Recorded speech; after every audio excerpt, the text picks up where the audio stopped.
नमस्कार मित्रांनो आणि तुमचं पुन्हा एकदा स्वागत आहे माझ्या यूट्यूब चॅनलमध्ये एक धमाकेदार व्हिडिओमध्ये।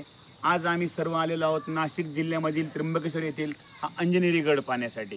हा समोर तुम्हाला दिसतोय तो अंजनेरी गड आहे। माता अंजनी पुत्र हनुमान यांचा जन्म या किल्ल्यावर झालेला आहे आणि पुढील 2 तासामध्ये आपण तो गड आता सर करणार आहोत। आता बरोबर 9:10 झालेले आहे आणि आपण पाहूयात वर जाण्यासाठी किती वेळ लागतो। वरती अतिशय हिरवीगार डोंगर, त्याचप्रमाणे धुक्यांची झालर पोचलेले पर्वत, उंच शिखरे आहेत। हे पाहण्यासाठी आपण जात आहोत। आज आमच्या सोबत आलेले आहेत पुणे या ठिकाणून स्वरा गिरमे, निकेत शिंदे, त्याचप्रमाणे असावरी शिंदे, श्रुतिका शिंदे आणि श्लोक शिंदे। तर आपण भेटू वरती। धन्यवाद। या ठिकाणी आल्यानंतर आम्ही गाडी पार्क केली। या समोर दिसणाऱ्या या चेकपोस्ट नाक्यावर आमच्या बॅगा चेक झाल्या, कॅमेरा, काही धारदार शस्त्र, त्याचप्रमाणे काही अवैध जर गोष्टी तुम्ही सोबत आणल्या असतील तर इथे काढून ठेवाव्या लागतात। आणि आता समोर तुम्हाला दिसतोय हा अंजनेरी गड आणि इथून आता हा पायऱ्यांचा मार्ग सुरू होत आहे। या आमच्यासोबत आलेले ट्रेकर्समधले श्रुतिका शिंदे, स्वराली गिरमे, त्याचप्रमाणे ही खास इन्फोसिस कंपनीतनं आलेली असावरी शिंदे आणि हा श्लोक शिंदे आणि आमचा शेर्पा 2 निकेत शिंदे। आणि इथून आता पायऱ्यांचा मार्ग सुरू होत आहे। छोटंसं गणपतीचं मंदिर या ठिकाणी आहे आणि आता आपण वरच्या प्रवासाला सुरुवात करू। चला।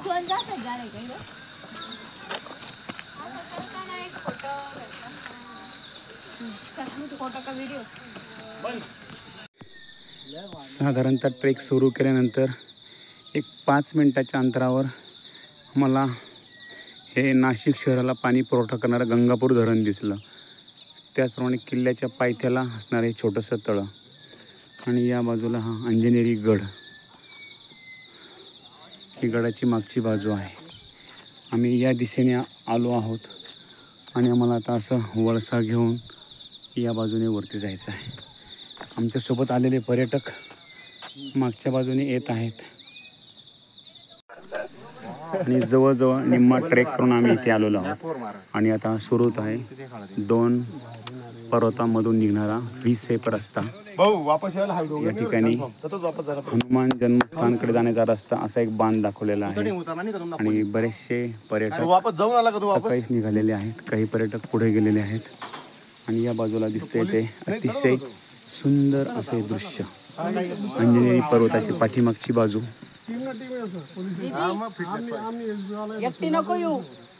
दोनही खिंडींच्या मधून जो रस्ता सुरू झालेला आहे तो असा वळणाचा असून लेफ्ट राईट करून वरती जावे लागते। दोन्ही बाजूला उंच असे कडे आहेत, या बाजूला उंच कडा आहे आणि पाठीमागे जर आपण पाहिलं तर तुम्हाला ही सह्याद्रीची पर्वतरांग दिसते। अगदी हिरवीगार पर्वतरांग, शिखरांच्या टोकाशी धुक्यांनी पांघरलेलं मखमली शालू आणि असा सुंदर असं दृश्य या ठिकाणी दिसत आहे। हे काही फेरीवालेवरती पर्यटकांसाठी काकडी वगैरे घेऊन चाललेले आहेत। तर ठीक आहे, आपण आता जाऊयात वरती। या ठिकाणी श्री दिगंबर प्राचीन सिद्धेश्वर अंजनगिरी महाराजांचा एक छोटासा मठ आहे। दगडामध्ये, या कातळ दगडामध्ये कोरून तयार केलेलं हे दिगंबर जैन प्राचीन तीर्थक्षेत्र अंजनेरी गुफा आहे। ही गुफा नंबर 1, गुफा नंबर 2 आणि या ठिकाणी ही खाली गुफा नंबर 3। कातळ दगडात कोरलेले हे पाण्याचे टाके नेहमी प्रत्येक किल्ल्यावर आपल्याला दिसतात आणि हे पाठीमागे पहा तुम्ही, अतिशय सुंदर अप्रतिम असं दृश्य। चला। आणि जवळजवळ अर्धा किल्ला आमचा ट्रेक करून झालेला आहे आणि या खोलदरीतनं आम्ही इथे आलेलो आहोत। थोडासा विसावा म्हणून आमचे ट्रेकर्स ग्रुपचे सर्व सदस्य या ठिकाणी आराम करत आहेत आणि काहींना खूपच भूक लागली असल्यामुळे त्यांनी आपला डबा खोललेला आहे।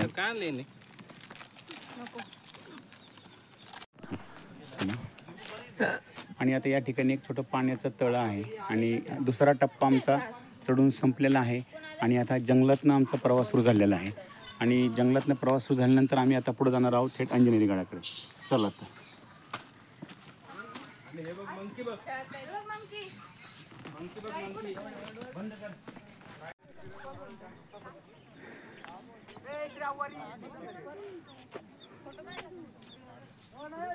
माकड आल्यावर का शेप बघायला.